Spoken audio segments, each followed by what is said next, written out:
Ang dato nakawatan, dugay kaayong madakpan.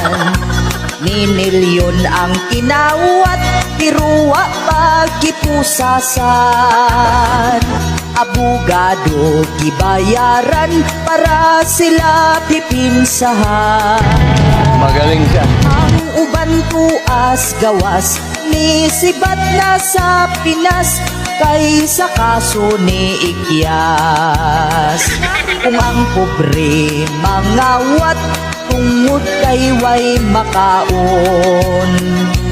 Kung mo aksyon og sibat, gukuron kulatahon. Isuludayon sa silda kung walay ikapiyansa. Libre ang abogado, kay wala man say klaro kung madismiss ang kaso.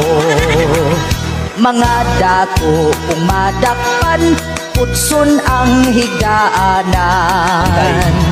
Na ay TV, na ay wifi, ug aircon ang prisuhan.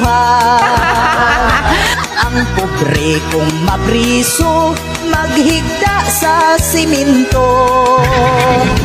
Mag-antos sa kahuot, way hangin